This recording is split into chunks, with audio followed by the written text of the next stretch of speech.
F1 is back in Spain for the start of a triple header, the first of the season. A track that's been around forever and has very rich history.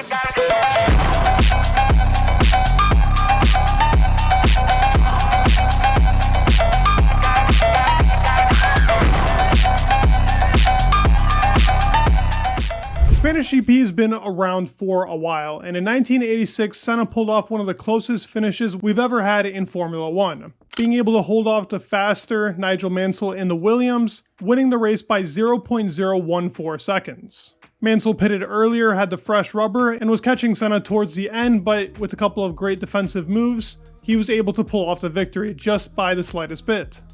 We had one of the most infamous crashes ever happen here in 2016 between Lewis and Nico, which was the season that Nico won the championship, and this was one of the deciding races. A crash that eventually led to Max Verstappen's first victory in his first race with Red Bull. Will probably be one of the best victories Max ever has in his career, and one of the craziest ones that at it. Speaking of first wins in Formula 1, Michael Schumacher won his first win here with Ferrari back in 1996 with some downpour in Spain, which isn't very common in the past couple of years. This track also has the shocking victory of Maldonado, the only victory he ever had, and will probably be one of the craziest victories to ever happen, those one-offs that never really happen in our sport anymore with how close the competition is.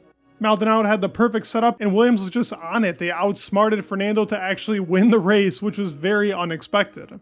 This track has had a couple of circuit layouts, but recently the track has changed and that last part of it doesn't have the chicane anymore, and it's a very fast speed corner. Going off of the information we have, traction is a 3 here, with track evolution also being a 3, braking a 3, and asphalt grip a 3. This track is very important on overall downforce. You do want to have a pretty high wing, but the car with the best downforce throughout its car and not just focused in one area is usually the best car. There are parts of this track where you're going to have oversteer as well as understeer. Having a good rear and a front is super important, because while the track is front limited, especially looking into corners like 5, 10, and 12, you do have to have the rear also kick in, and you have to be very careful on throttle control throughout this lap.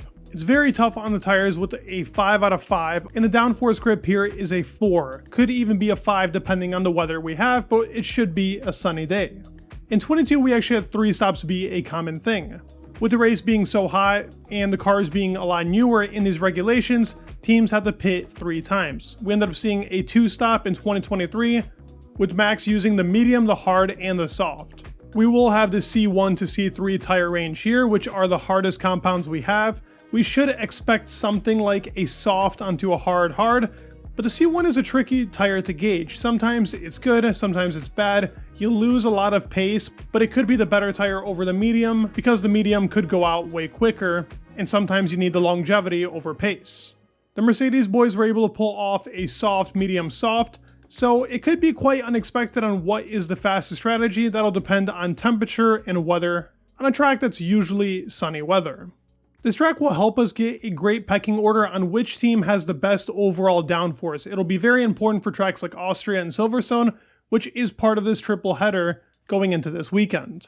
Let's go over the track in Barcelona. Starting your lap on the main straight, one of 2 DRS zones, this will be a big overtaking spot, and going into turn 1, it'll be a big braking zone, and going all the way to the left, trying to get a better exit is very important here to be able to nail turn 2 going into turn 3, which is typically full throttle, and you have to be very careful on the rear part of the car here. Being close to the curb on turn 3 helps you going into turn 4, where you will have some understeer, one of the only parts of the track where understeer happens, and being able to get that perfect turn never really happens, at least Verstappen says that.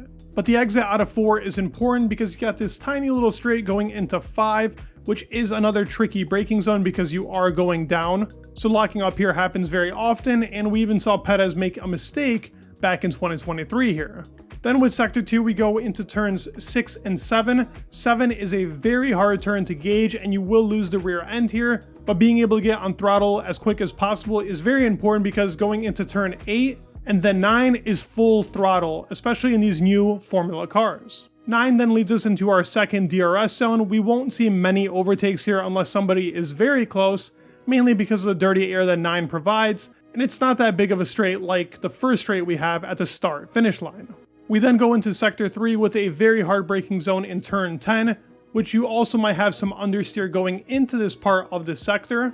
Turn 11 then leads into 12, where minimum speed is very important and being able to straighten out the car as fast as possible to set up these high-speed corners, which usually Formula 1 fans love and the drivers love to take. Some of the best corners we have on the calendar, I can pretty much compare them to the ones we have in Australia. Turns 13 and 14 should be flat out in these new cars. Max was able to take them in 2023 flat out.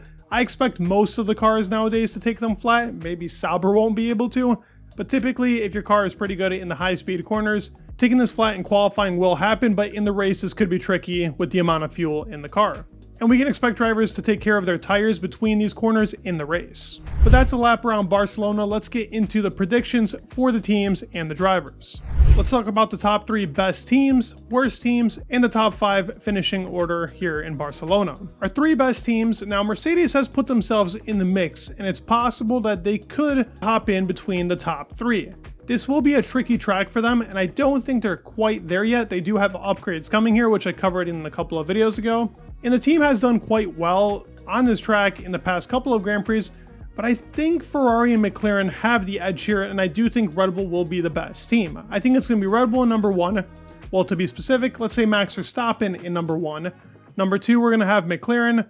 Number 3, we'll have Ferrari, but I think the race between P2 in those teams to P4 with Mercedes will be very close, and we could see Mercedes maybe even jump ahead of Ferrari. It's going to be a game of which drivers can pull the best out of the car. The Ferrari car has been really strong in tire wear and in high-speed corners, but so has the McLaren, even more so because they have straight-line speed as well. I do think McLaren will be challenging Red Bull here, but as I said, it's going to be a very close battle between those 4 teams. Aston Martin is probably going to be the one team in no man's land. We then go to the 3 worst teams, and just like the top 3, it's hard to gauge which teams are the worst here. We can say with certainty that Sauber will probably be the worst team here, but then it gets tricky because the Haas hasn't been great under high-speed corners. Yes, their tire degradation is better, but I feel like the Williams car is better overall. I do think it's going to be Sauber, Haas, and Williams because there is something about the RB, and Alpine seems to be finding its grip. It's been pretty good in those high-speed corners ever since it's had that weight put down. They've been able to score in Monaco and Canada, so I do expect them to be either 6th or 7th, and I do think these are the 3 worst teams. But let's talk about which drivers will finish in the top 5 and who will win the race. At P5, I think Checo is going to redeem himself here a bit. Ever since signing that contract, he really has not been great on track and nowhere near max, so it's going to be tough for him to get a good race in, but I do think his confidence will be better here with a car that should be pretty planted. In P4, I think we're going to see Lewis. I think Lewis is going to top George here in the race. Maybe he doesn't beat him in qualifying, but Lewis has been a master in the Spanish Grand Prix, and I think if the car is under him, the tires are okay, we could see Lewis within the top 5, and I think P4 is a good position for him. In P3, I think we're going to see Leclerc. It's going to be a fight for the podium between him and Lewis. I think it's going to be very close between that Mercedes and Ferrari team. It's going to be a matter of who can take care of their tires better. The Ferrari has an advantage, at least as of right now, without the upgrades in these Grand Prix. In P2, we're going to see Lando, who I think could fight for the victory if everything falls into place. If that Red Bull, and Max Verstappen to be specific, who will be our race winner, doesn't have that perfect setup window, and we see the same tire stress issue that we've seen throughout the last couple of Grand Prix where McLaren has been perfect and Red Bull's had that disadvantage. Now, while I do think the curbs played a part where they had to compromise their setup and McLaren had the perfect setup, we'll have to see. It's definitely been McLaren's tire game to win, but on a track with this many high-speed corners and where the ride height can be as low as possible, where Red Bull takes its advantage, I do think we're going to see them back towards the top. I don't think it's going to be a blowout victory like we saw in 2023. I'd love to hear your thoughts down below in the comments. Please leave a like, subscribe, it would mean the world, and peace.